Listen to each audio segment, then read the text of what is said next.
Imagine this for a moment. A dark room, a single lamp glowing faintly, and in the mirror, your reflection appears with a delicate luminous line crossing your chest, like a constellation carved into your skin. It doesn't bleed, it doesn't hurt, but it glows as if it were made of something ancient.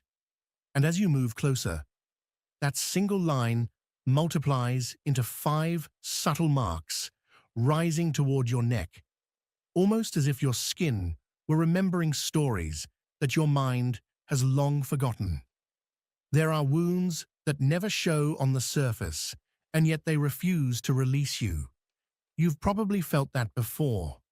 The silent pains that shape you more deeply than the visible ones. The invisible fractures that instead of destroying you, have made you more grounded, more perceptive, more authentically you. Today, we're going to talk about those invisible scars that, according to the work of Carl Jung, are often carried by the souls that have evolved through experience and inner transformation. And I promise you something.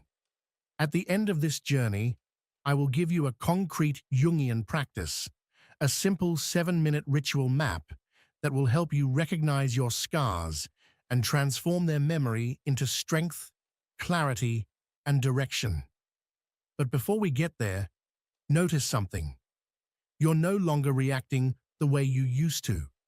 Someone pushes your boundaries, and instead of exploding, you breathe. A familiar fear resurfaces, and instead of running, you observe it with calm curiosity. A relationship breaks, and instead of clinging, you choose silence and retreat into yourself. On the surface, it might look like coldness, but in truth, it's the quiet wisdom that only emerges from pain that has already been metabolized. Carl Jung said that we do not become enlightened by imagining figures of light, but by making the darkness conscious. That darkness, when you walk through it, leaves marks, psychic scars, and far from being a defect, they become the map of your individuation, the roadmap of your journey toward wholeness. But don't rush ahead. I want to tell you a story, or perhaps several, because the psyche speaks in symbols, in images, in dreams. And as I tell this story, listen with the part of you that recognizes truths long before the mind catches them. You may find yourself reflected in more than one moment. A few years ago, a patient, let's call him Andres, shared a dream. In it, he was walking across a bridge suspended over a dark, almost oil-black river. There were no railings, just planks stretching forward into the unknown.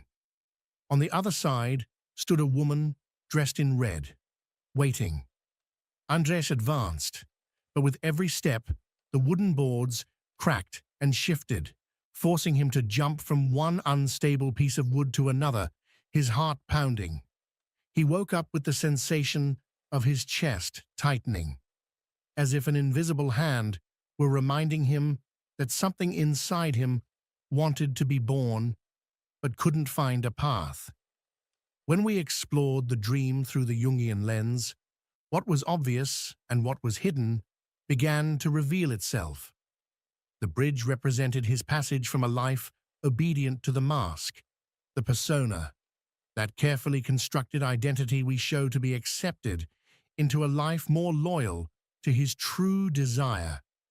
And the woman in red, she represented his anima, the inner feminine principle that carries intuition, meaning, and the emotional truth that he had silenced for years. But the most revealing element was the scar in the dream located across his throat. The throat, symbol of voice and truth. Andres had swallowed his words for so long, preserving the peace of others at the cost of surrendering his own clarity. Does that sound familiar? This is the first scar, the scar of the denied voice. It belongs to the souls who learned to speak without shouting, who learned to set boundaries without becoming their own executioners, who learn to say no without apologizing for it. If you feel a knot in your throat when you're about to ask for what you deserve, if naming your feelings feels like crossing a battlefield, if your body tightens at the moment of expressing your truth, then this scar may be living in you too. And no, it doesn't make you weak. You've been holding a bridge with no railings for far too long. The scar of the denied voice is the memory of every moment in which you loved peace more than you loved yourself. And paradoxically, it only heals when you choose a deeper peace, one that doesn't betray your soul. But Andres kept dreaming. On another night, the scenery changed. He found himself in a clearing in the forest, illuminated by the full moon. A wounded wolf stood before him with an arrow lodged deep in its side. The wolf didn't attack nor run away. It simply looked at him, steady, dignified, almost ancient. Upon waking, Andres said, "I feel like my strength is trapped in that arrow." Jung would say an archetype was emerging, the instinctual force that doesn't fit within the polite manners of the persona, but holds extraordinary power. This is the second scar, the scar of the repressed instinct. It marks those who learn to be good at the cost of becoming toothless, those who polish their emotions so thoroughly that they lost their natural pulse. If your anger scares you, if you disguise your desire until it becomes unrecognizable, if you dim your joy so you won't disturb anyone, you may carry this scar. The healing isn't to eliminate the wolf. It's to pull out the arrow. It's to integrate your strength without violence, your desire without guilt, your passion without shame. And maybe your story holds other images. Perhaps one day you were walking through the city and passed in front of a shop window. You caught your reflection and something felt off. It wasn't the tired eyes or the wrinkles of exhaustion. It was the strange realization that you were living someone else's script. And then your memory began to whisper. The job you accepted out of fear, the relationship you held onto out of habit, the creativity you locked away out of caution. You felt something crack inside, small but unmistakable. This is the third scar, the scar of the abandoned life. It marks those who one day discover they have been wearing a mask so perfectly crafted that they no longer know where the character ends and the soul begins. How do you heal that? Jung would answer through the archetype of the hero who descends, retrieving the lost treasure of childhood, spontaneity, curiosity, audacity, and yes, daring to face the judgment of others. This scar burns when you touch it because it reminds you that you once chose safety where you truly longed for life. But this scar is also proof of your return. And then there are quieter scars, so subtle that even the person carrying them barely notices. They appear as an inexplicable wisdom, an intuition that doesn't come from logic, a sense that you've lived certain moments before, even if you can't say when or where. This is the fourth scar, the scar of the ancestral wound. Jung spoke of the collective unconscious, the deep reservoir of symbols, memories, and patterns we share with all humanity. But he also spoke of family complexes, unfinished emotional legacies passed down silently through generations. Sometimes you feel you're repeating stories you never chose. Sometimes you feel you're carrying pain that doesn't quite belong to you. Sometimes what is happening to you is older than your own name. That mark doesn't condemn you. It invites you to become a conscious link in a long human chain. When you stop a pattern, whether it's abuse, abandonment, or the silent complicity that corrodes families, you leave behind a scar that shines forward, illuminating what comes next. And then there is the fifth one, perhaps the most enigmatic of all, the scar of the fertile void. Those who carry it lost something irreplaceable, and instead of rushing to fill the absence, they chose to inhabit it. It isn't resignation, it's reverence.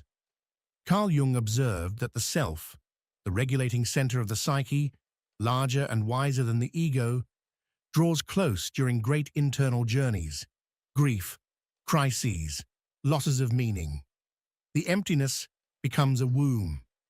If you ever sat on the ground of your broken life and, instead of cursing that ground, you listened, then you carry this mark. Not everyone does. And yet, when you have it, others notice. It shows in the way you no longer rush through life, in how your eyes linger with depth, in a calm that no crowd can provide. Perhaps you've already sensed the underlying pattern. Scars are not evidence of fragility, but signs of initiation. What shattered you instructed you. What dismantled you returned you to truth. What tore your skin taught you where your boundaries begin and where they must remain. So how does a wound become a teacher? This is where Jungian alchemy enters. The art of holding opposing forces long enough for something new, unexpected, and more authentic to emerge. Jung called it the transcendent function. It is neither denying the pain nor worshipping it. It is allowing its energy to reorganize itself into a wider form of being. Let me make it tangible. Think of the time someone asked you for something you did not want to give. Two forces pulled at you: the old impulse to please so you could avoid conflict, and the new need to honor yourself. Before, you might have betrayed yourself with a polite smile. Today, maybe you said no and felt an internal earthquake, guilt, fear, the echo of old eyes watching you. If you breathed through it, if you didn't rush to fix or over-explain, if you simply stayed, the third thing appeared: a silence that isn't empty but structural, a calm with roots, a dignity that no longer negotiates its worth. That is the scar doing its work. The skin closed, but it left you memory. Jung insisted that the psyche speaks through symbols and that dreams are the private theater where our truth demands to be seen. Let me take you through another dream analysis so you can feel how this works in practice. A woman, we'll call her Laura, dreamed of a room filled with broken objects: plates, mirrors, frames, lamps. In the center, a little girl sat quietly coloring. Laura felt overwhelmed. She wanted to clean, fix, repair everything. But every time she tried, the girl looked up at her with wide, questioning eyes, and Laura froze, unable to move. When she woke up, she felt a sweet exhaustion, as if she had finally held something that had been holding her for years. What did the symbol say? The objects were fragments of identity, pieces of a life in which Laura had tried to be everything for everyone. The girl was her emerging self, the living center that doesn't ask for efficiency but for presence. The scar here, the scar of hyper-responsibility, is the one that convinces you the world depends on you to stay intact. Integrating this mark doesn't mean you stop helping. It means you stop trying to save everyone.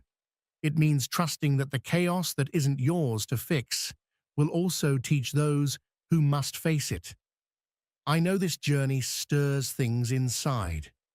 That's why, throughout this narration, I want to remind you, this is the delayed reward I promised earlier, that there will be a concrete practice at the end. Stay with me. It will serve as a simple key you can use to enter yourself without fear. Let's return. There is another dimension Jung explored, one very few people associate with scars: synchronicity, those meaningful coincidences that reach you precisely when you're ready. Sometimes, the scar on the soul activates through external signs. A song that finds you at the exact moment you need it. A book that falls open to the page you were searching for. A person who appears to show you what you've been refusing to see. It's not superficial magic. It's yourself extending toward its own meaning. Souls with evolved scars learn to read the world symbolically. They stop asking, "Why is this happening to me?" and instead ask, "What is this mirror trying to reveal?" And so each mark stops being a loose wound and becomes a pattern of meaning. Let's talk about the shadow, because there is no scar without shadow, and no evolution without embracing it. The shadow holds everything you rejected in yourself so you could belong. Your anger, your sensuality, your ambition, your need for tenderness, your ability to set boundaries, your chaotic creativity. The shadow heals when you treat it like an exile returning home, with firmness and warm bread. Tell it, "You won't drive, but you can sit with me." When that conversation finally happens, small and enormous things change. You don't explode, you embody. You don't proclaim, you face. You don't justify, you inhabit. Here, the scar becomes a sign. There was fire here. That's why I still warm you. I want you to feel for a moment how these scars silently organize your entire biography. Close your eyes. If you're listening, truly do it. Remember a time when it hurt simply to be yourself. What did you learn there that no school could have taught you? What virtue was born in that territory? Patience, discernment, courage, humility, compassion. Who are you today because of that sharp edge? Each answer is a stitch. You're sewing a story with golden thread. And yet, I know, there's resistance. The practical mind asks, "What do I do with all of this tomorrow morning?" It's a good question. Jung didn't want amorphous mysticism. He wanted an embodied psychology. So let's bring the ideas down into the body, into the everyday, into what you can actually choose. First, honor your rhythm.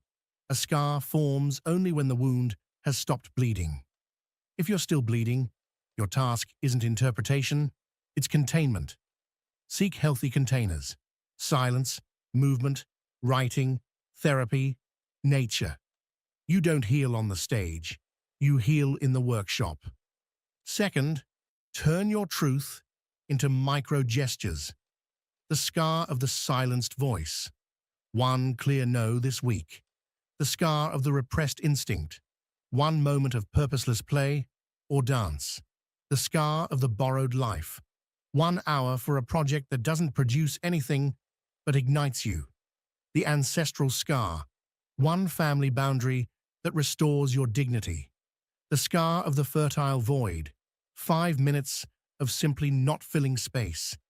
Breathe, don't stuff. Small is powerful when it's real. Third, speak with your images. If you dream, write it down. If you don't remember, imagine.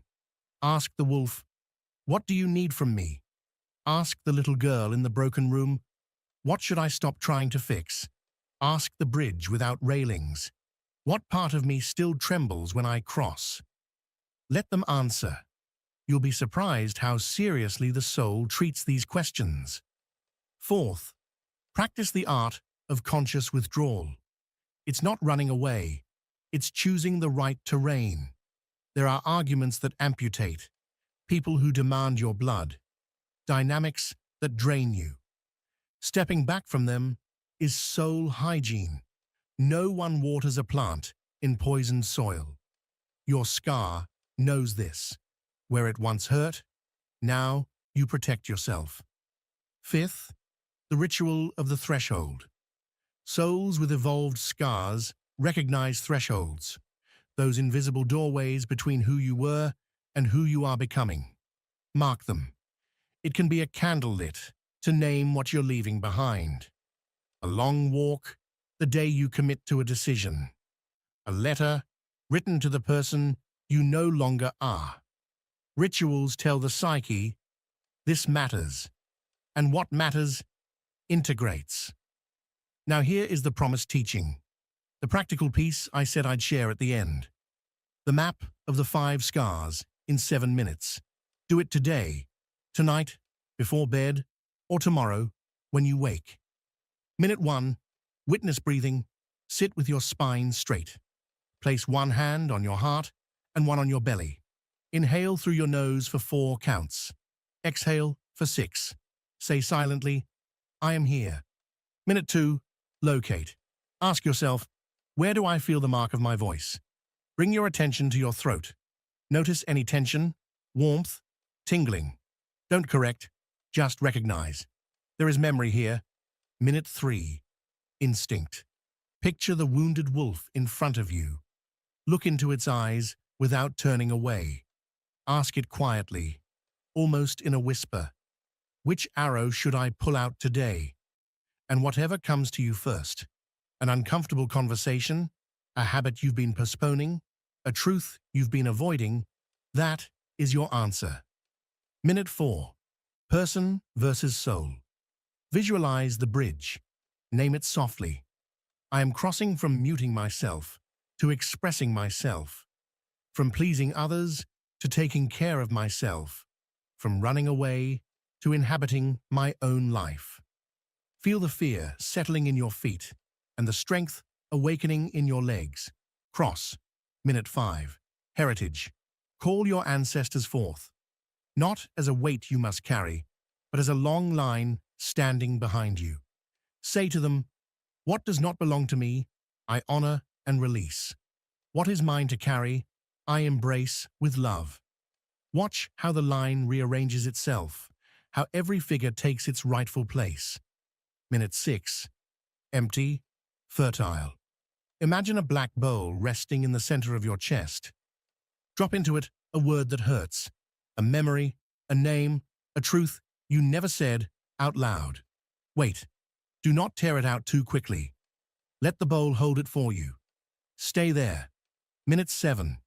Seal. Place your hand gently on a part of your body where you sense a symbolic scar. Press softly and say, this mark is a teacher. I integrate it. I let it become direction.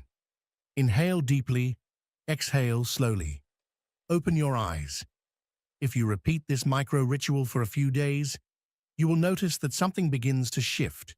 Your yes becomes clearer, your no becomes steadier, your silence becomes less anxious, your intuition becomes sharper.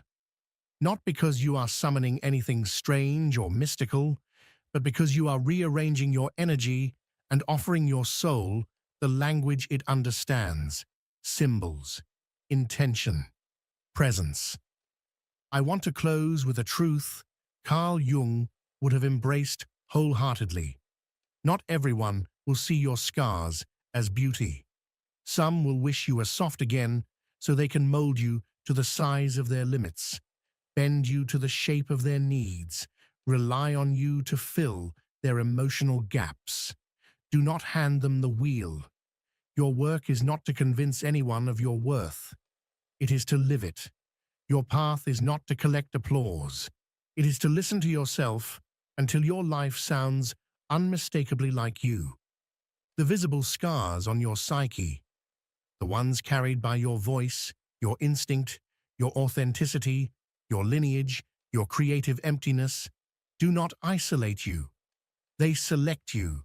They gather you with the few who have also walked through their own night and discovered within it a dawn that does not depend on the weather.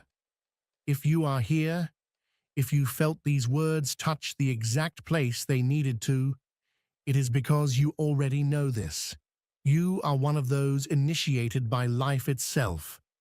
What you once called weakness has become a muscle that doesn't show off, but holds you upright.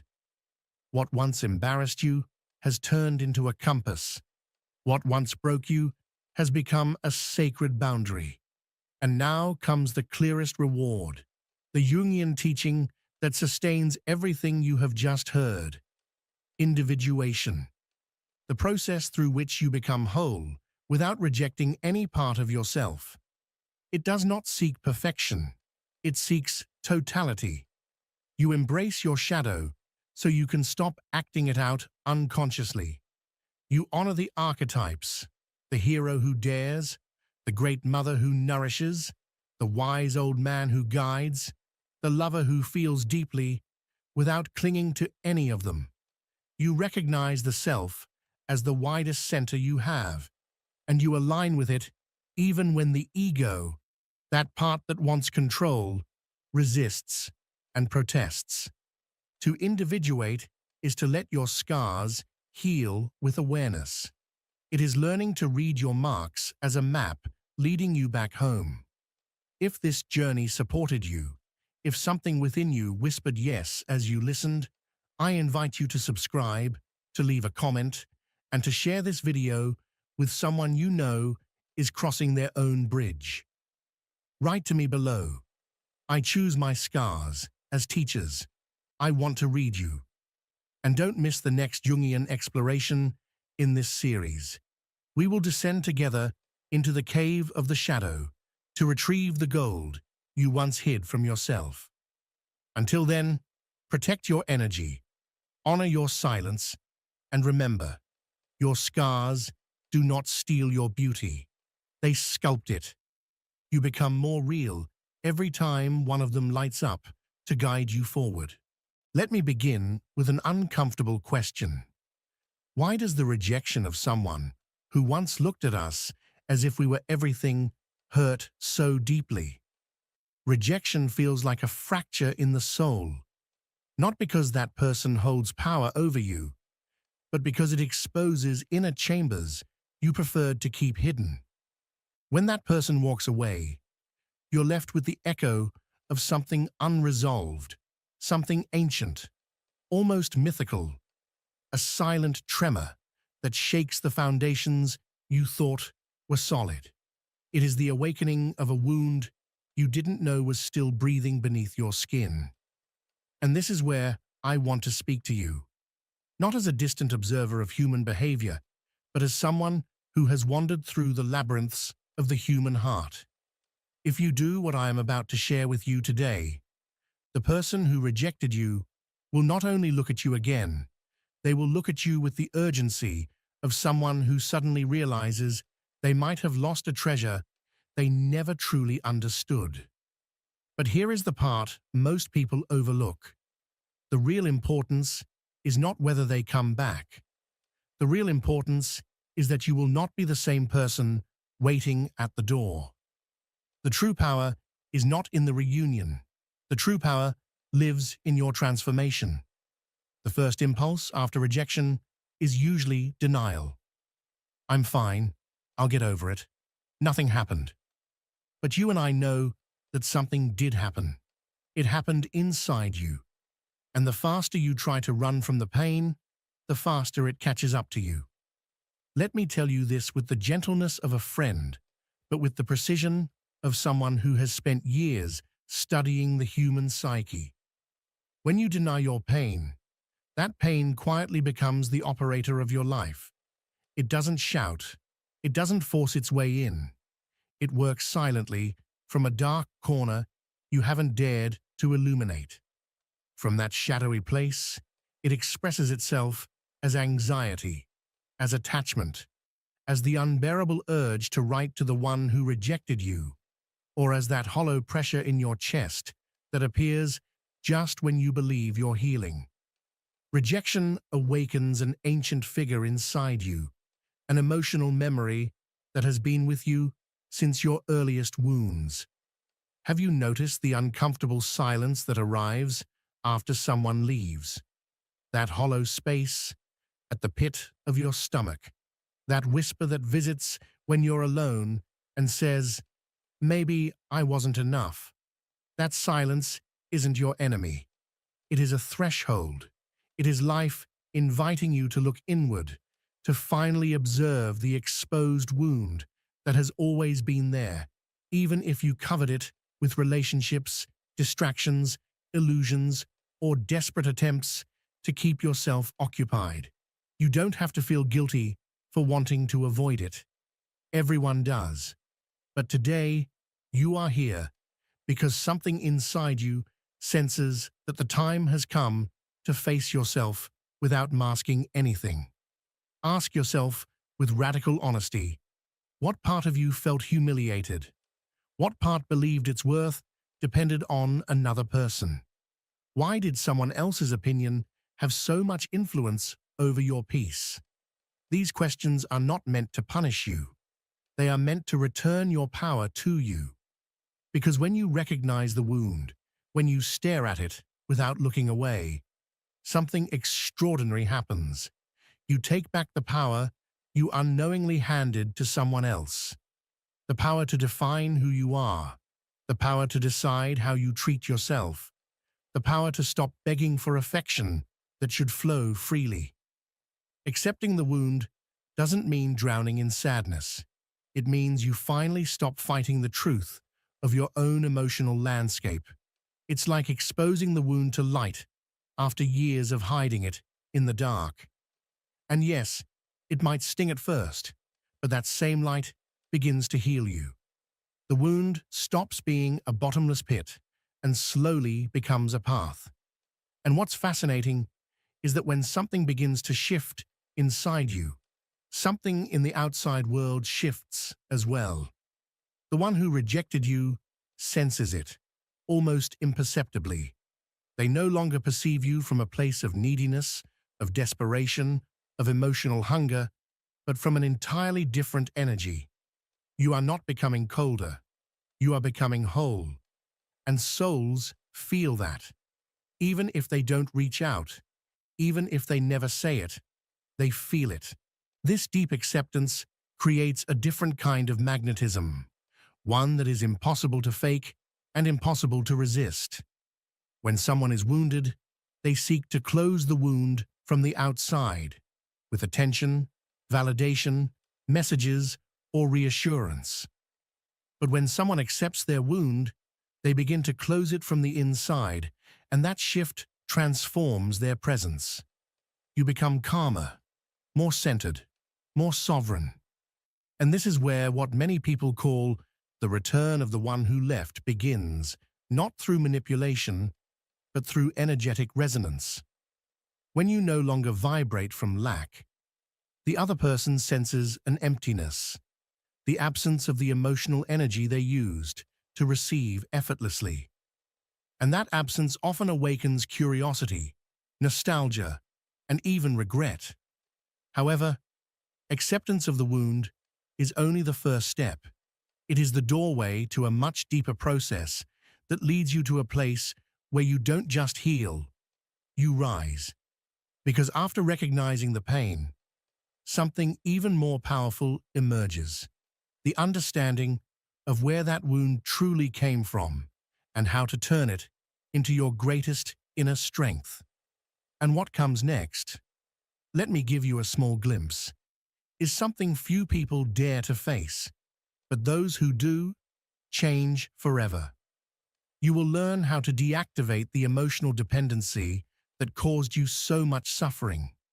You will learn to reclaim your inner self, to rebuild yourself from the root, and most importantly, to turn your wound into a portal that leads you to a version of yourself that does not crawl for love, but chooses from abundance.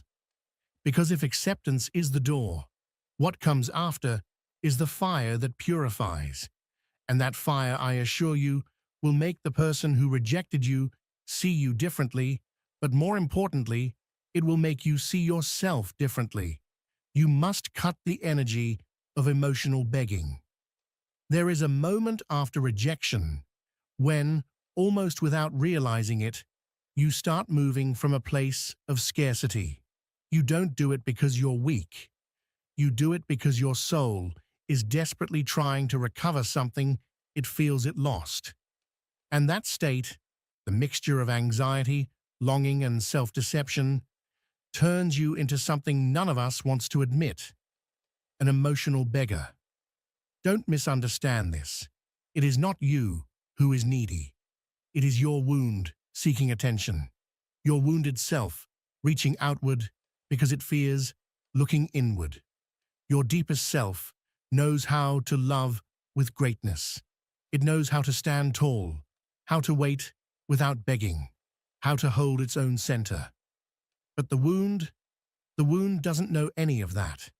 The wound wants to speak, to write, to insist, to slip into the other person's life in any possible way. It wants to check their social media, imagine conversations that never happened, interpret signs that don't exist. And you ask yourself, why do I keep doing this if I know it hurts me? It's because you're still connected to an energy that places you below your own worth, an energy that makes you kneel, that makes you exchange your value for crumbs. And when you operate from that place, the other person feels it without a single word. They sense the emptiness. They sense the desperation. They sense that you've put them on a pedestal that no human being can occupy in a healthy way. But I want you to hear what I'm about to tell you with the strength of someone who walks beside you in a deep inner process. When you emotionally beg, you don't just lose your dignity, you lose your magnetism. Because love isn't born from need. It's born from the encounter between two complete beings. And nobody desires what feels too easy to control. Nobody chases what is already lying at their feet. Breaking this energy is not simply stopping yourself from sending messages or creating physical distance.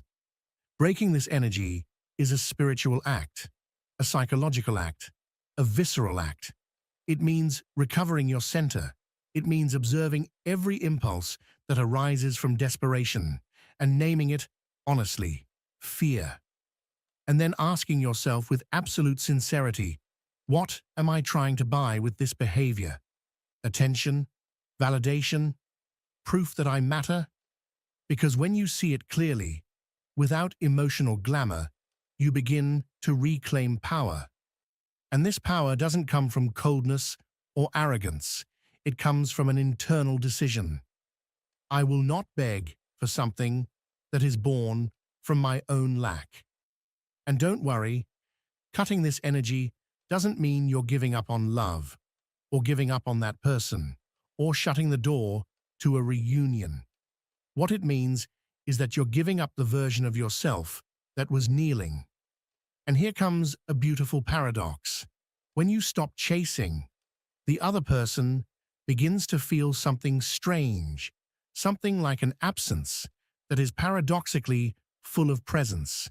It's as if the energy rearranges itself, and suddenly you are no longer available the way you once were. The human mind, and even more so the unconscious, reacts instinctively. What is no longer within reach becomes interesting, necessary, unsettling. That's how the other person's return begins, not because you seek it, but because you stop seeking. However, cutting the energy of the emotional beggar is only the beginning.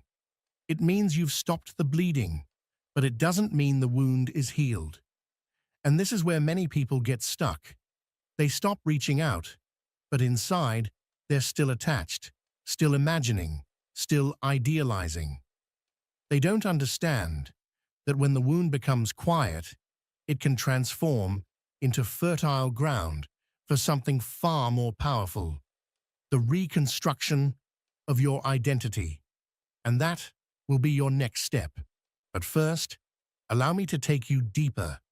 What would happen if you realized that you don't need to prove anything to be loved? What would happen if the person who rejected you suddenly sensed that now you are the one who chooses, who decides, who observes with calm instead of urgency? The energy shifts completely. The beggar disappears, and the complete being emerges. And when that happens, the other person's unconscious, that mysterious territory where real desire is formed, begins to perceive you from an entirely different place. You are no longer the one who begs. You are the one who is transforming. And this leads into the next revelation, something that will make the viewer want to stay. Cutting the energy of emotional begging opens the door to a force you may have forgotten you had, a force that does not depend on the other person at all. It depends on you.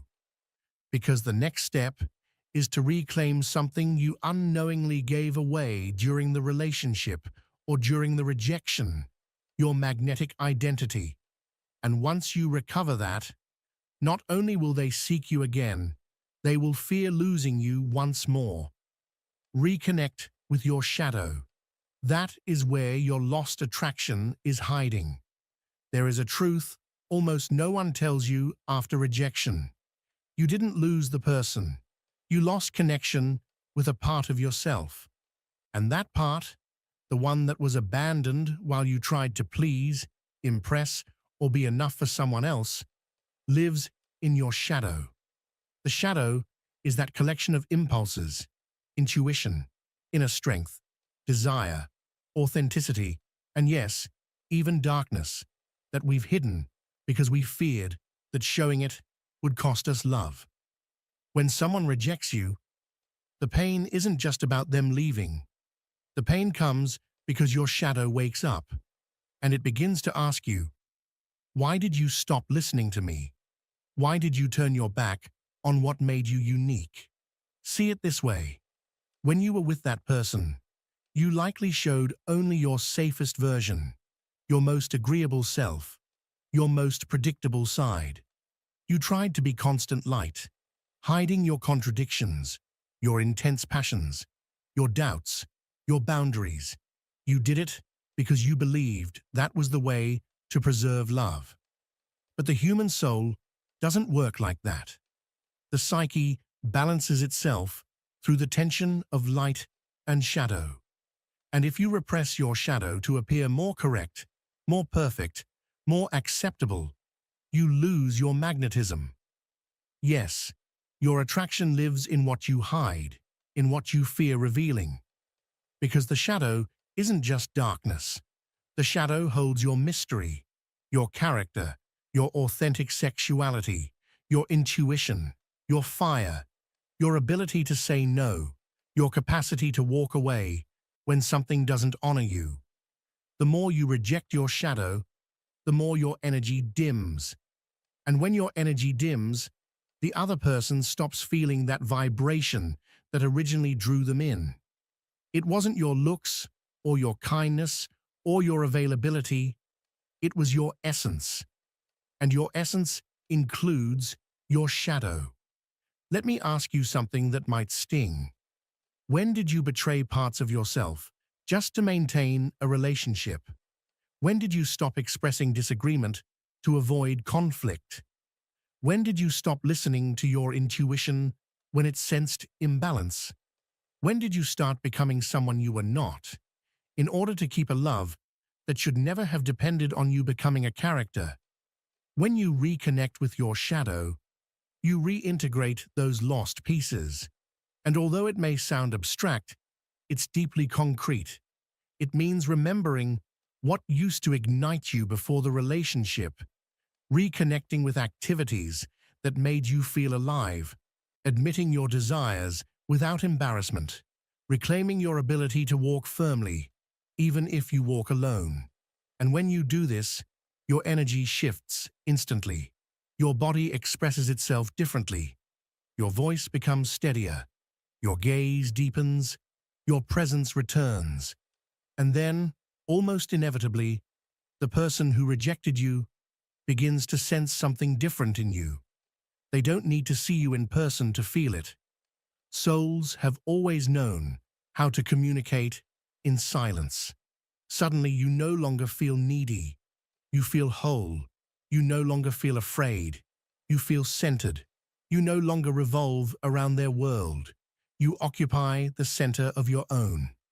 And that change is profoundly attractive because true magnetism is born from integration, not perfection. And now, what comes next carries even more power, and it's important that you hear it. When you awaken your shadow, you also awaken your emotional autonomy, and that's the moment when you begin to understand that you don't want someone to come back to you out of pity, habit, or convenience. You want them to return because they finally recognize your worth. And it's precisely when you reach that inner place, when you stop begging for scraps of affection, when you no longer hide your strength, that a phenomenon appears. One I've seen countless times in people who've moved through these deep emotional processes. Rejection starts turning into a call. Their silence cracks. First comes curiosity, then doubt, then the subtle unease of something about this person has changed, and I can't quite understand what it is. And eventually, almost inevitably, the impulse to return. But don't rush ahead. What comes next goes even deeper. To speak of the shadow is to speak of the moment you meet yourself again. But there is another step, one that completely reshapes the dynamic between you and the person who once rejected you. This step has nothing to do with emotional introspection and everything to do with a kind of inner energy that once you reclaim it, makes you almost impossible to forget. It is the rebuilding of the invisible aura that radiates from someone who knows who they are and where they're going.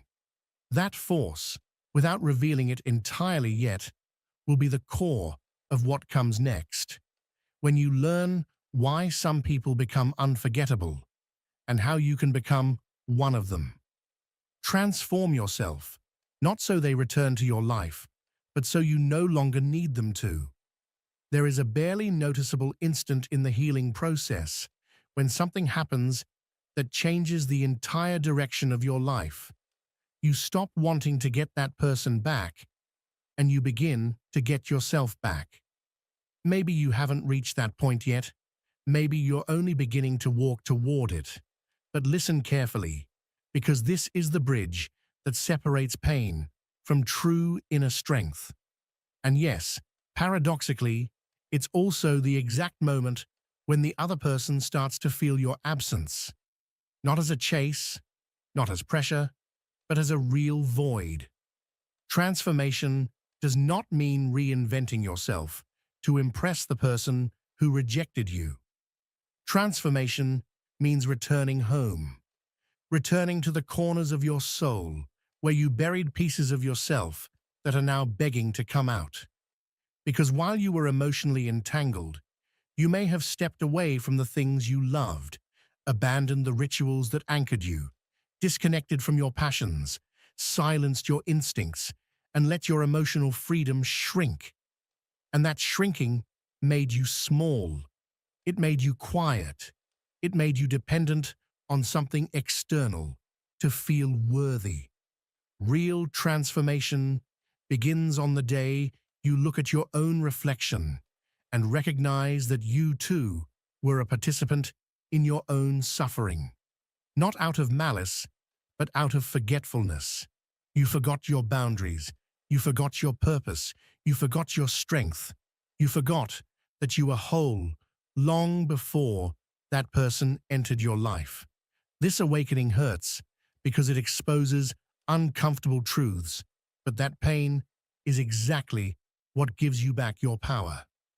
Ask yourself with brutal honesty, when did I stop being myself just to try to fit into someone else's life? When did I place my dreams aside to prioritize someone who may have never understood mine? When did I start confusing love with emotional sacrifice? When you can confront these questions without fear, something within you reorganizes itself. You begin to feel a clarity you haven't felt in years. You walk differently. You breathe differently. You become quieter inside, but firmer on the outside. And that firmness, that renewed internal presence, is the most powerful essence of transformation, integrating who you were with who you've now discovered yourself to be. This evolution cannot be achieved through motivational phrases or by simply telling yourself, "I'll do better." It requires emotional discipline. It requires rebuilding your habits, cleansing your energy, reclaiming your creativity, putting your physical and mental world back in order. Gradually, the version of you that suffered stops being the main character, and in its place emerges someone who observes, understands, chooses, and moves forward. And here is where something fascinating happens. When you shift your energy, when you finally return to yourself, when you recover your individuality, the person who rejected you senses the movement, not rationally, but instinctively. They sense you no longer depend on them, that you no longer beg, that your attention has stopped orbiting around their presence. It's as if an invisible cord loosens, and the other person, without knowing why, begins to feel you slipping away emotionally. And the human mind has a predictable reaction to the loss of control. It tries to reclaim what it once considered secure. Ironically, by the time they feel that impulse, you're no longer in recovery mode. You're no longer looking backward. You're looking inward, forward, and toward everything that has always been waiting for you, your life. Because the most attractive thing about a human being is not their appearance, status, or story, but their emotional self-sufficiency, their ability to stand even when everything around them shakes. It is the ability to own your time, your mind, and your destiny. And as this transformation solidifies, you discover something so powerful it almost scares you. You realize you no longer need them. You no longer need their approval, their attention, their validation. You no longer need them to return. And here lies the greatest irony of all. It is precisely when you no longer need them to come back that they begin to feel a sudden urgency they never felt before. But now, the story no longer depends on them. It depends on you. You are the one who chooses, from awareness rather than from the wound. This marks the beginning of a kind of rebirth that few people experience consciously. It's as if your soul takes the wheel after years of driving on autopilot. And once this rebirth begins to take shape, the path toward the next step unfolds, one many avoid because it demands something that transforms your social and emotional energy on a deep level, rebuilding your internal and external presence so your life becomes a natural magnet. Because it's one thing to transform your inner world, but something entirely different to project that transformation outward in a way that radiates true magnetism. And when your life finally begins to bloom again, the other person feels it, even from a distance. There is something profoundly mysterious in the human psyche, something that always responds to authentic growth. The energy you project speaks long before your words ever do. And when you're moving through the experience of rejection, that energy tends to become heavy, anxious, dimmed. But when you transform, just like we discussed in the previous point, something subtle yet radically powerful begins to happen. You start reclaiming your vital force, and that force begins radiating outward in a way that becomes impossible to hide or suppress. It's as if your entire inner landscape rearranges itself, and suddenly the world around you can feel it before you even understand what's happening. What's fascinating is that you don't need to announce this change to anyone. You don't need to post cryptic messages, pretend to be mysterious, or force a smile on social media. When the soul reorganizes itself, the environment senses it on its own. People can feel when you are no longer emotionally begging, when you are no longer waiting for a sign, when you are no longer revolving around someone else's approval. They can feel when you have returned to yourself. And this includes, although it may be difficult for you to believe, the exact person who rejected you. Because the energetic bond that once existed doesn't simply disappear because someone decided to walk away. It doesn't evaporate, it transforms. This is where many people get confused. They believe that to attract someone back, they must focus on the other person, think about the other person, talk to them constantly, provoke jealousy, or try to repair something that is still broken. But the truth is that destiny moves through something far more powerful than effort, strategy, or emotional chasing. What truly shifts everything is living your life with so much authenticity that their absence no longer hurts. And when that moment arrives, when your days stop revolving around a ghost, your energy naturally shifts to a different frequency. It no longer vibrates in lack, but in expansion. Think about this for a moment. When you were emotionally wounded, what did your daily life look like? How small did you make yourself just to preserve a connection? How many activities did you abandon? How many parts of yourself did you lock away because you thought that shrinking would keep someone close? That way of living doesn't attract love. It repels it. Not because you were unworthy, but because you were disconnected from your own internal source. But when you begin expanding again, when you return to the things that you love, when your passions come back to life, when you open new spaces for yourself, create new goals, explore new environments, and let new people in, you begin generating movement. And movement creates a magnetic field around you. I'm not talking about magic. I'm talking about pure psychodynamics. Human beings are instinctively drawn to what feels alive, awake, growing. Life seeks life. And when you come back to life internally, the other person, even if they don't rationally understand what's happening, perceives it as a kind of calling. Not a pleading or desperate call, but a quiet, powerful resonance that confronts them. Because while you move forward, they suddenly begin to question why you are no longer standing in the same place where they left you. And then something even deeper happens: revaluation. When you were wounded, you were easy to predict.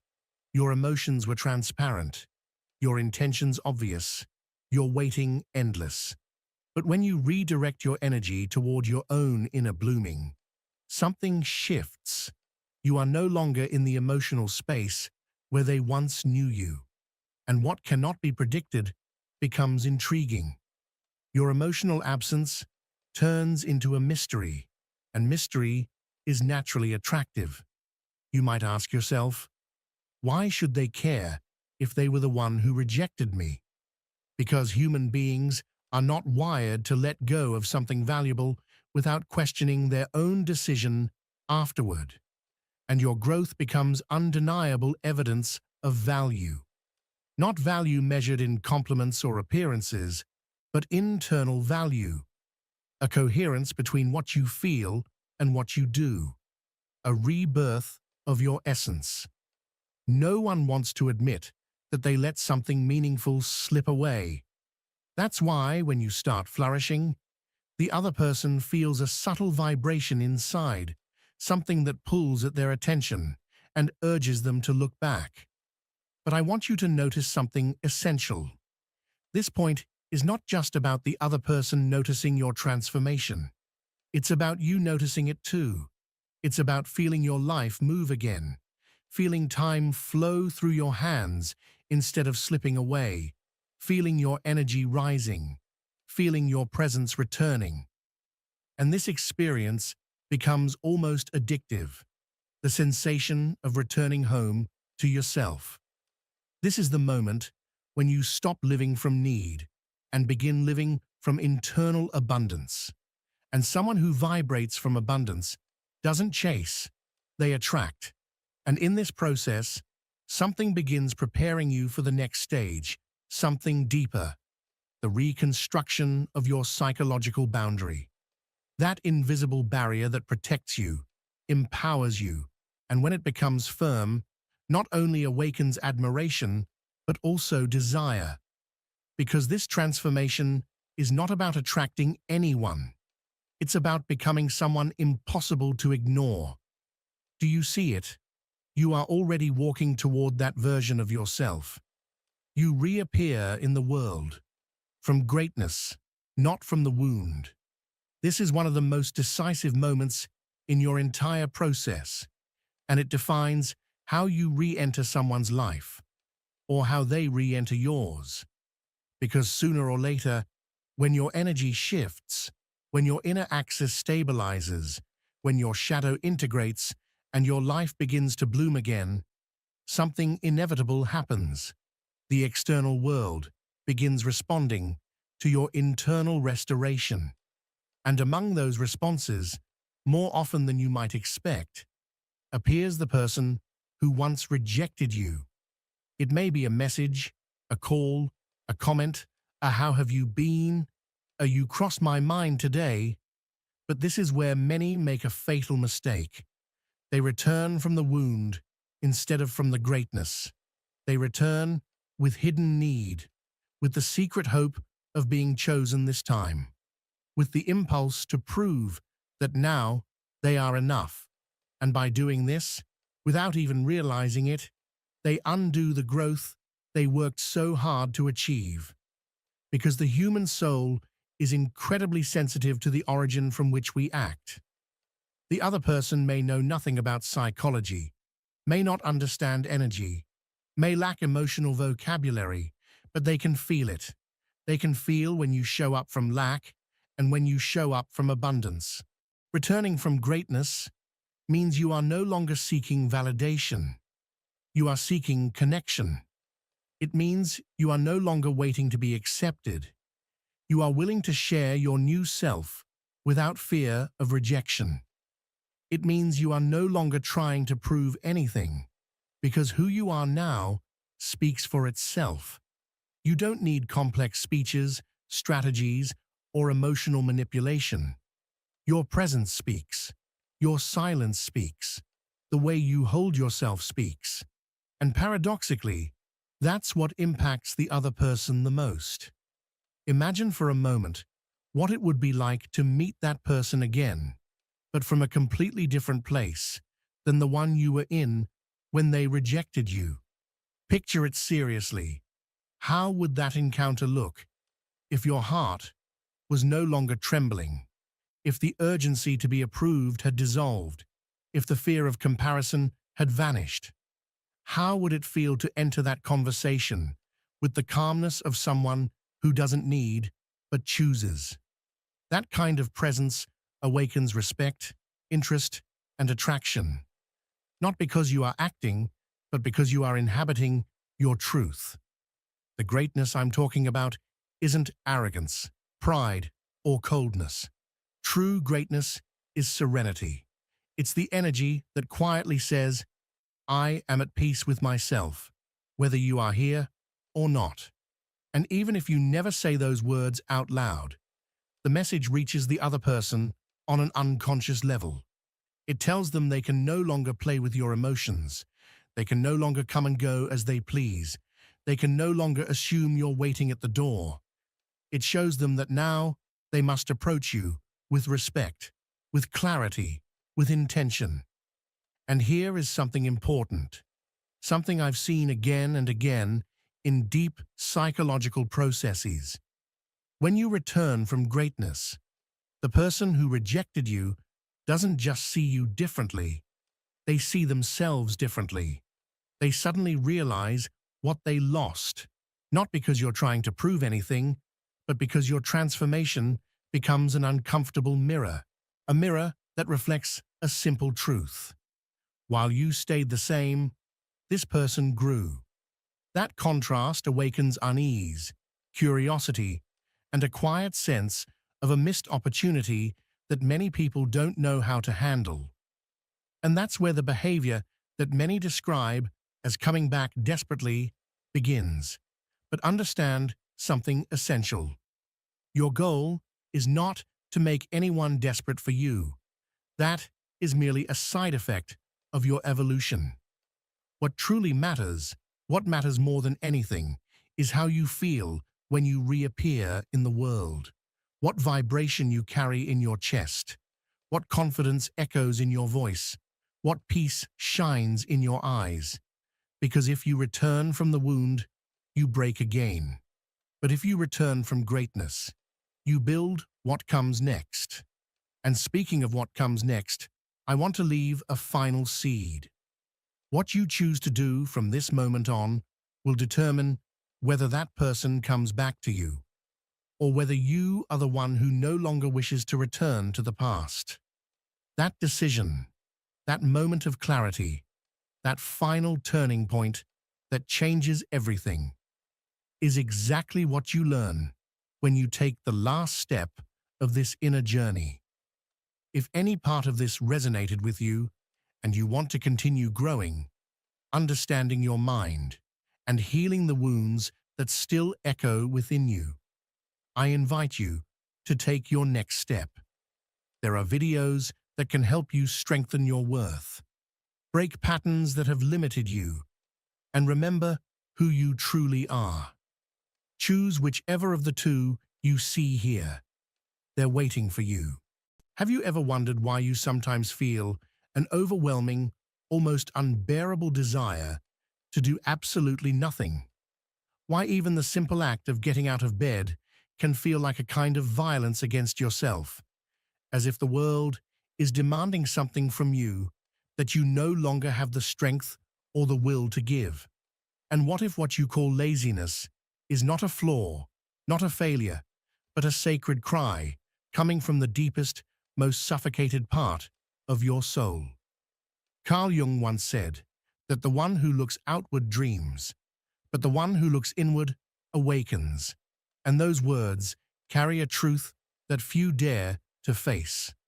That is the whisper Jung left us, the whisper of a man who dared to descend into the darkest caves of the human psyche and returned carrying symbols etched into his own consciousness.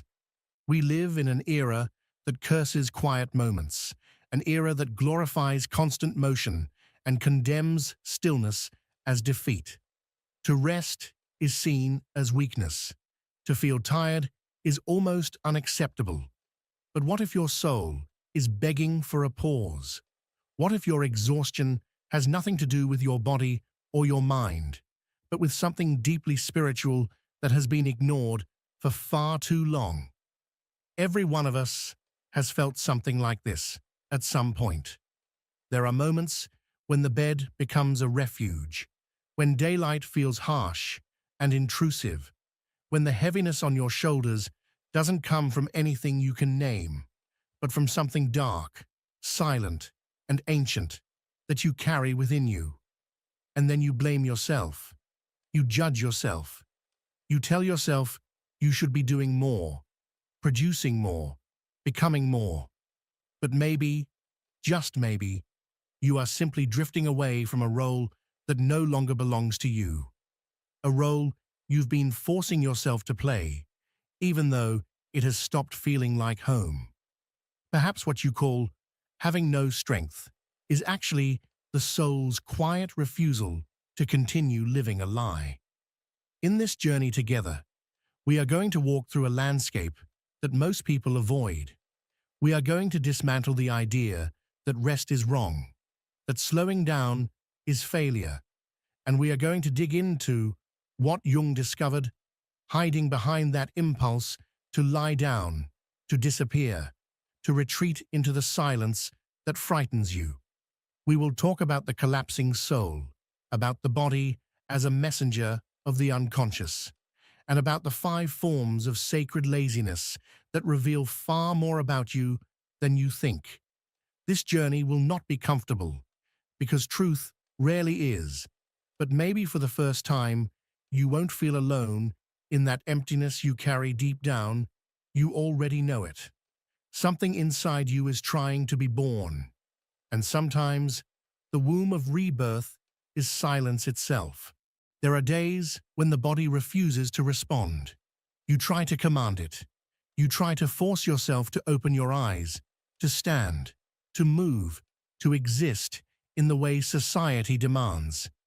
You repeat productivity mantras, remind yourself of resolutions you made, try to push your willpower like a broken machine. But something deeper, something older than any conscious thought, takes control. It feels as if an invisible force pulls your bones back toward the mattress, as if sitting up were a betrayal, a violation of something sacred within you that you no longer have the strength to ignore. And you ask yourself, without knowing who you're even asking, what is happening to me? Jung would say, it is the soul. He would call it a whisper from the psyche, a silent protest against a life that no longer resonates with your truest self. On the surface, yes, it looks like laziness. But in the deeper geography of the unconscious, it is something else entirely, a form of ancient wisdom, uncomfortable yet honest, that senses what the ego still tries so desperately to deny, that you are no longer where you are meant to be. We live in a society that idolizes action and measures worth in achievements, deadlines, and constant efficiency. Silence is suspicious, stillness is weakness, and exhaustion is treated like a defect. And because of that, the moment your body gives in to fatigue, your first reaction is guilt. But Jung, who always mistrusted the illusions of the modern world, saw something grand within that collapse. He saw an internal reorganization, a sacred process that the conscious mind cannot control. He called it psychic incubation. The body stops, not because it is weak, but because something far more important is being processed within you, something being rewritten, reintegrated, prepared. Think of a forest in winter. The trees appear dead, stripped of leaves, silent and still. But beneath the frozen ground, life continues, roots grow. The sap moves slowly, preparing for spring. The stillness is not death, it is transformation. And the same thing happens inside you during those days of immobility. Your soul is preparing a new terrain. And your body, wise like nature itself, respects that cycle. But why does that pause frighten us so much? Perhaps because when the world goes quiet, we finally hear ourselves, and what we hear is not always peaceful. Old wounds, unspoken desires, forgotten grief, silent truths, all of them rise to the surface once the noise fades. Daily distractions act like anesthesia. They numb us. But when everything stops, the truth steps forward, and truth does not whisper. It screams through symptoms: exhaustion, apathy, anxiety, heaviness, disorientation. Symptoms that modern psychiatry often rushes to silence with labels and formulas. But Jung did not see dysfunction. He saw meaning where the world saw brokenness. He saw the human being not as a malfunctioning machine, but as a living tapestry woven from symbols, instincts, memories, and hidden truths. So, if your body refuses to keep participating in the routine, maybe it is because your soul is tired of pretending.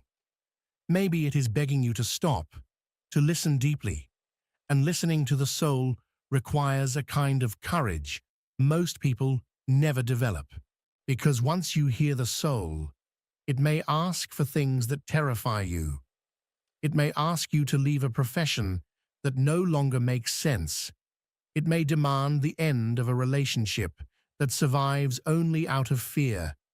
It may ask you to stop lying to yourself, to stop repeating what others taught you, to stop living according to expectations that were never yours, and changing all of that is frightening. So we prefer to call it laziness, weakness, burnout, a crisis.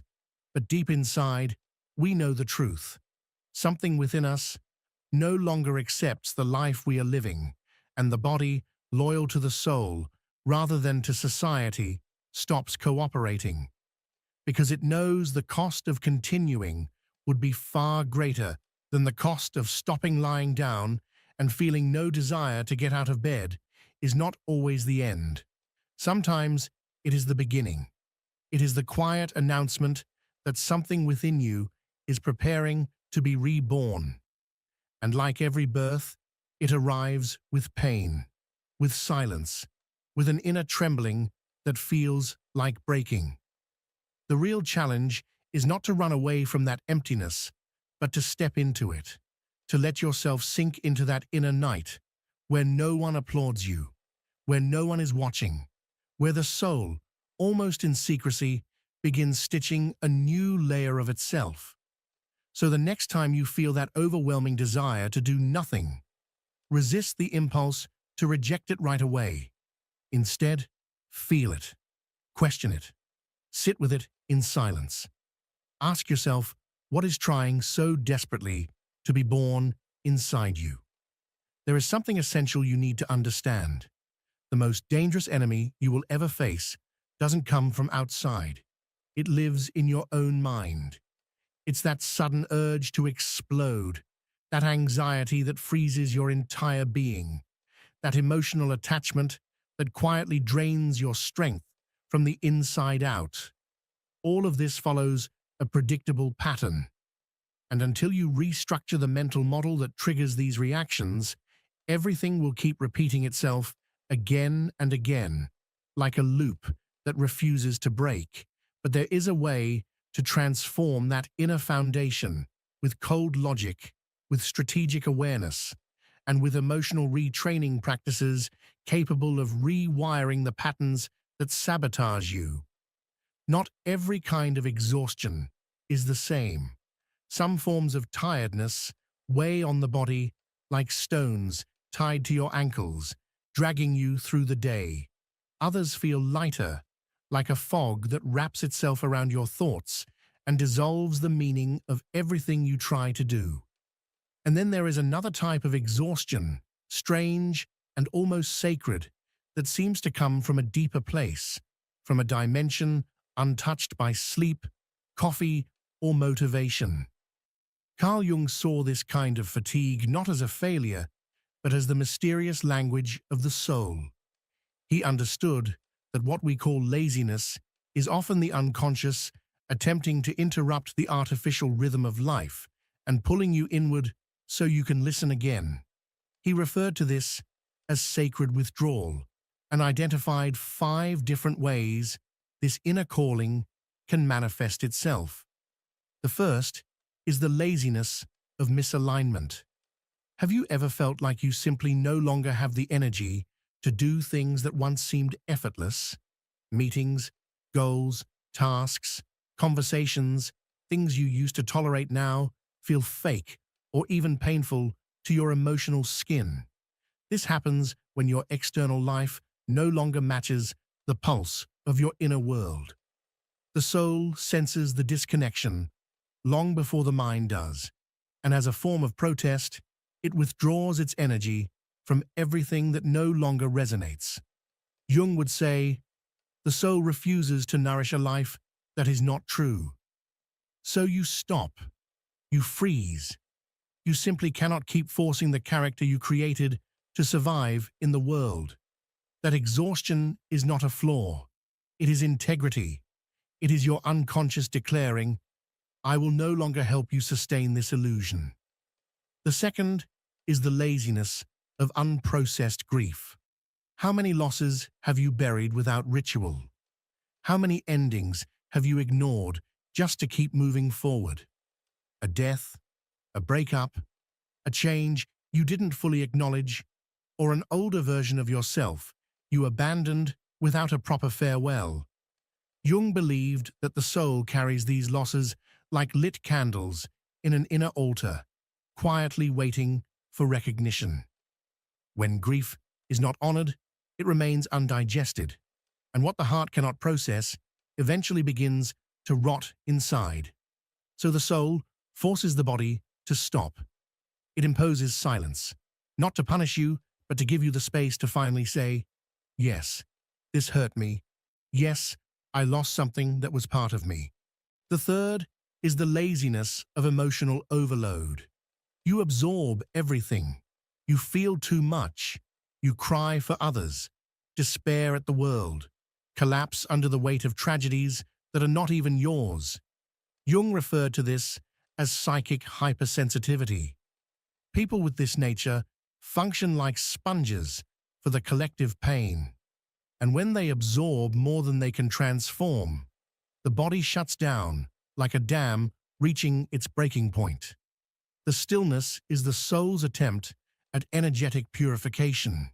You lie down, not because you are unmotivated, but because your inner self needs recalibration. It is as if the soul were saying, leave me alone now. I need to digest the world. The fourth is the laziness of identity transition. This is an unstable, unfamiliar terrain. You are no longer who you used to be, but you are not yet who you will become. It is the space between the old and the new. Jung called this liminality, the territory of the in-between. It is the moment when the caterpillar has already dissolved into nothingness, yet the butterfly has not emerged, and in this suspended state, everything inside comes to a halt. You feel useless, disconnected, almost hollow, but not because you are lost, because you are being rebuilt from within. This is the womb of your new self, the moment of greatest vulnerability, and also the most sacred.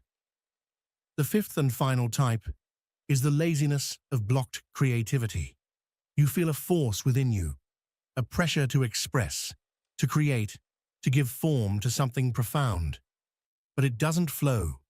Life has become too functional, too repetitive, too practical, while your soul, designed for symbols, for imagination, for meaning, begins to weaken. This internal stagnation is not a lack of discipline, but the consequence of living a life too small for the vast, symbolic nature of your inner world. The soul needs expression, the way lungs need air, and when creativity is trapped, exhaustion becomes the signal that something essential is being stifled. When creative energy is suppressed, it slowly collapses into apathy. Jung used to say that a fire that finds no path to escape inevitably burns inward. That exhaustion you feel is not weakness. It is the soul's cry, whispering, "For God's sake, stop wasting my flame on what does not matter." There are 5 kinds of fatigue, 5 different shapes of the soul's language, and all of them are asking for the same thing. Listen, maybe what you need today is not more strength, focus, or discipline. Maybe what you truly need is silence, a moment alone with a pencil and a blank page. Perhaps the real question is not how to push through one more day, but rather, what inside me is trying to be born, that my routine refuses to let emerge? Stop calling yourself lazy. Maybe you are not failing at all. Maybe you are being profoundly honest for the first time. Have you noticed that the greatest turning points of your life happened in silence, not in the noise of big decisions or the theatrics of announced changes, but in those strange inner spaces where you did not know exactly who you were or what to do? You only felt that something inside you was dissolving, as if the old structure of your identity could no longer hold its own weight. It is in those subtle spaces that the unconscious begins its work. Carl Jung did not see the human psyche as a mechanical device, but as a living forest, a landscape with seasons, growth, decay, pauses, and storms of rebirth. He reminded us that the unconscious does not speak in logic. It communicates through metaphors, symbols, and images that rise up when we least expect them. This is why, when everything feels stagnant, when you feel unable to move forward, create, or decide, perhaps nothing is broken. Perhaps you are inside an invisible and sacred process. Jung called this symbolic albedo, a phase of the soul's alchemical journey. It is the moment when the old material dissolves, so a new form can begin to crystallize, not through pressure or willpower, but through slow, ripening. Psychic transformation is never linear. It unfolds in spirals, revisiting what we thought we had already overcome, weaving inner threads in ways we cannot fully see. Imagine a seed buried underground. For months, maybe even years, it lies dormant. No movement on the surface, nothing the human eye would ever call progress. But inside, there is fermentation, quiet ruptures, an internal tension building until one day the seed breaks the soil. That is the unconscious. What you interpret as apathy or confusion may actually be the soul rearranging itself in silence. Our mistake is believing that stillness means failure. We live in a world that demands quick answers and constant clarity. We rush to explain ourselves, to define who we are, to fix anything that feels uncertain. But the unconscious has no interest in speed. It moves with the rhythm of deep time. It requires darkness, surrender, incubation. This is why those periods where you feel stuck or unproductive may be the very intervals where your new self is forming. In those moments, everything seems to lose meaning. You question your choices, you doubt who you are. The things that once supported you suddenly feel fragile and insufficient. The new hasn't arrived yet, but the old has already dissolved. That is the threshold of metamorphosis, the same state experienced by mythical heroes who descend into the underworld before they return.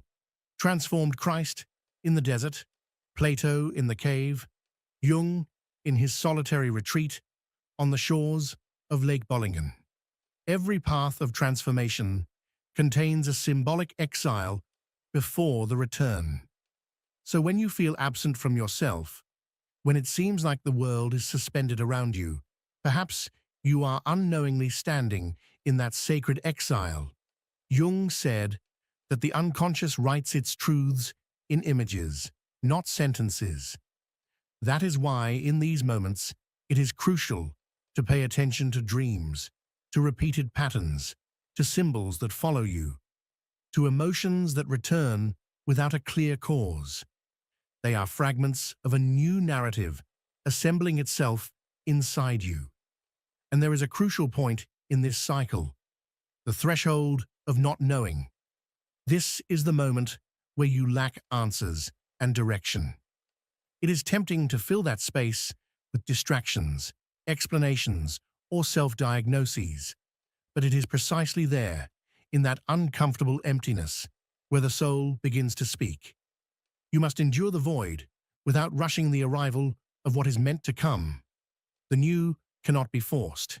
It emerges, like a slow, silent, inevitable dawn. So if today you feel lost, paused, drifting, do not despair. You may be standing at the exact moment when your psyche is realigning itself. Your unconscious may be writing a new story with the invisible ink of time, and your body, with its ancient wisdom, may simply be obeying the rhythm of that inner gestation. Do not try to be efficient when what you need is to be fertile. Do not push yourself to produce fruit when your roots are still seeking deeper ground. Transformation demands pause, and pause is not surrender, it is preparation. Yet we live in an era where rest has become a kind of heresy. The world expects constant momentum. Wake up early, perform more, set goals, break limits, optimize every minute, as if we were gears in a restless machine. that consumes the soul in order to function. And when your body finally begs for rest, you feel shame. You feel as if you are failing, as if you are not doing enough. But what if enough has already been far too much? For Jung, rest was a sacred state, not the lazy idleness that modern culture mocks, but a symbolic return to the womb of the unconscious. For him, rest was not the absence of life. It was reorganization, reintegration, regeneration, and he was not alone. Medieval alchemy described a phase called nigredo, the black stage, the moment when matter must decay, dissolve, and be reduced to darkness before it can be transformed into gold.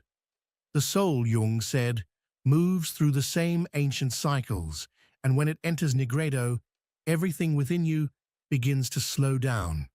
Motivation fades, your certainties dissolve, and you find yourself paralyzed, lying still, silent, as if life had suddenly muted every impulse. Yet deep inside, something is breaking apart so that something else can be born. In this stage, resting becomes an act of spiritual rebellion, a quiet defiance against the insane rhythm of a world that has forgotten what it means to listen inwardly. To rest here is to reject the tempo of a sick society. It is choosing to hear your own voice before you obey the expectations of others. It is refusing to move when your soul is asking for silence. And that requires tremendous courage, because in that silence, you begin to uncover everything the noise kept hidden. The unanswered questions, the old fears, the forgotten versions of yourself that you tried to bury long ago. That is why rest can feel terrifying. It leaves you exposed, without a role to play, without a task to complete, without distractions to hide behind. Just you, stripped down to your truth. And it is precisely there where the miracle begins. When you lie down without guilt, you create space for listening.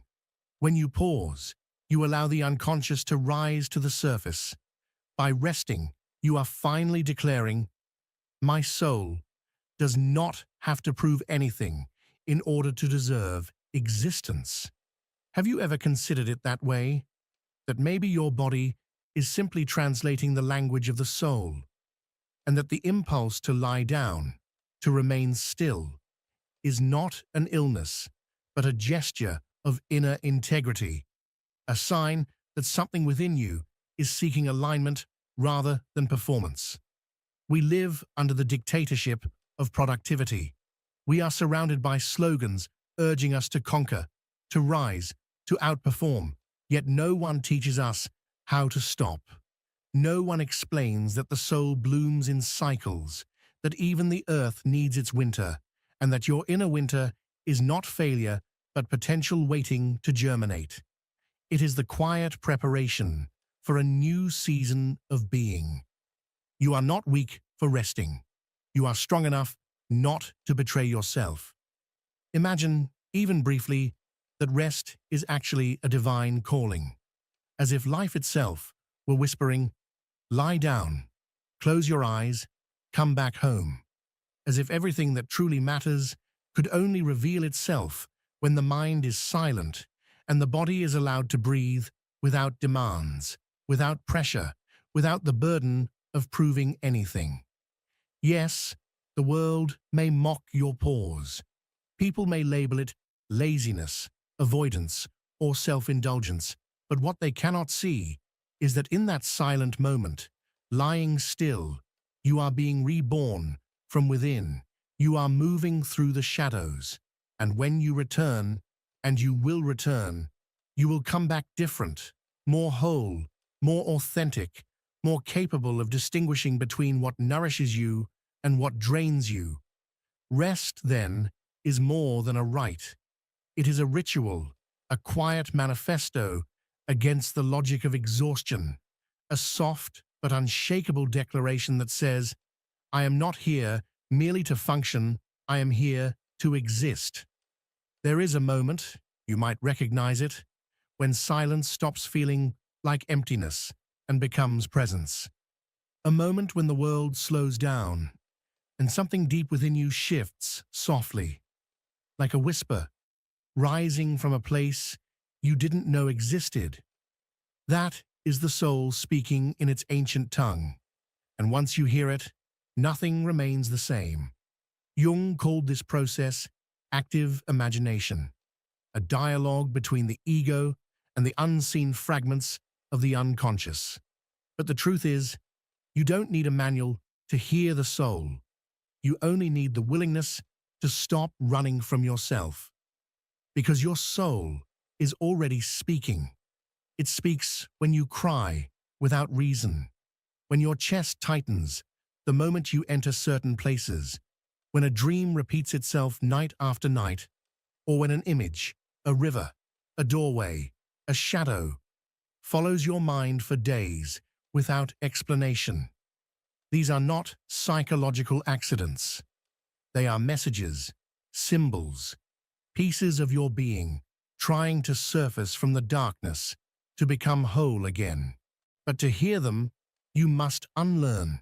You must unlearn the habit of running, unlearn the addiction to distraction, unlearn the reflex of numbing yourself with excuses.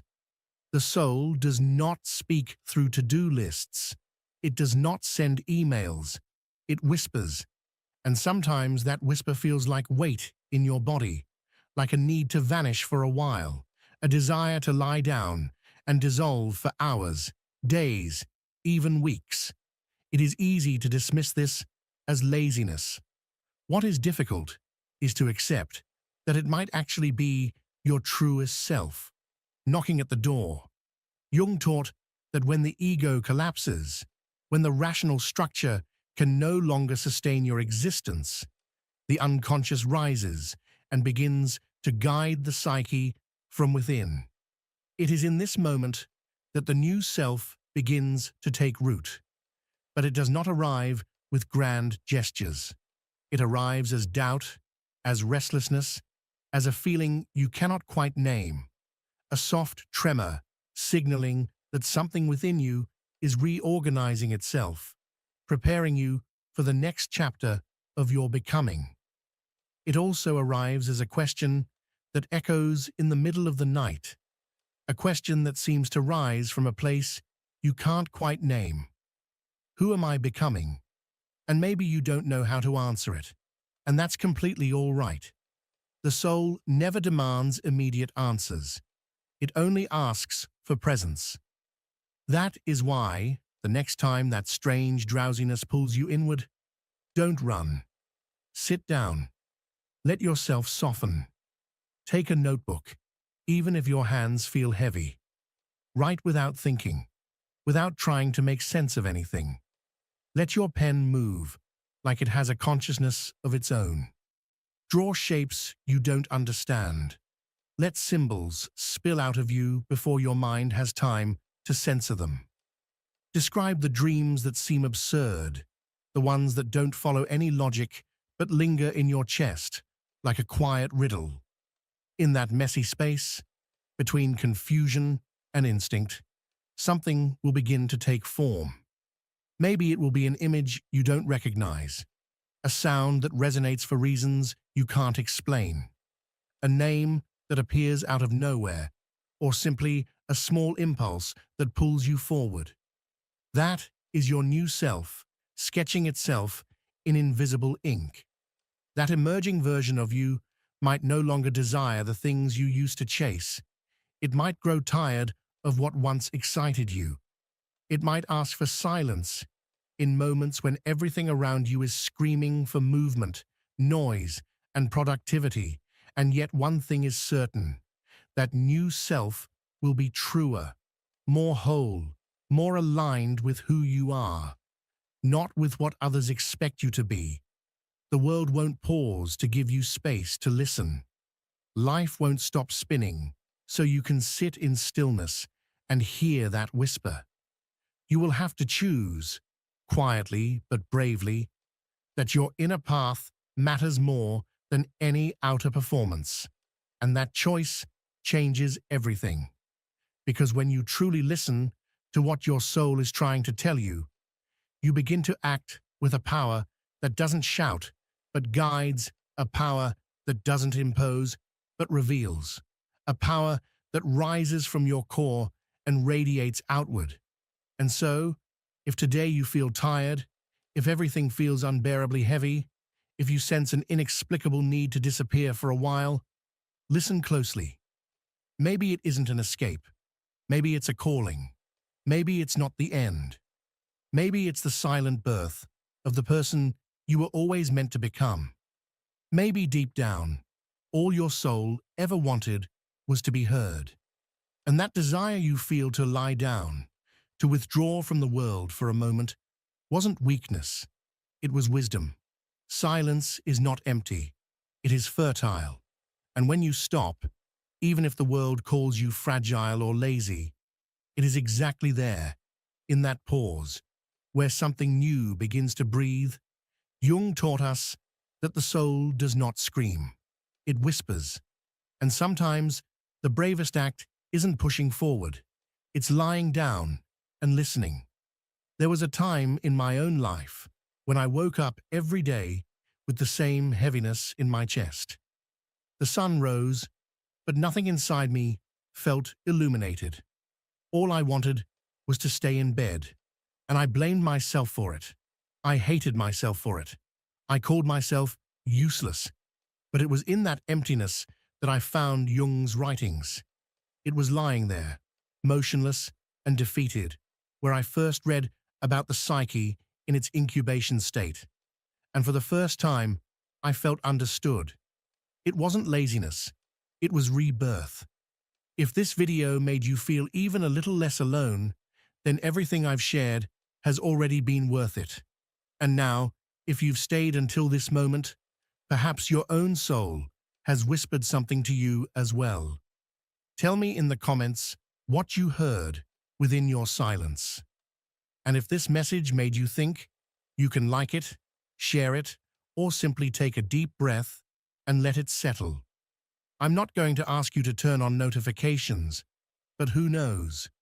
Maybe the next video will be the exact nudge you've been waiting for. Do you see those videos appearing on your screen right now? Be careful. One of them might wake you from your dream, but the other might pull you even deeper into it. The choice is yours, and so is the journey.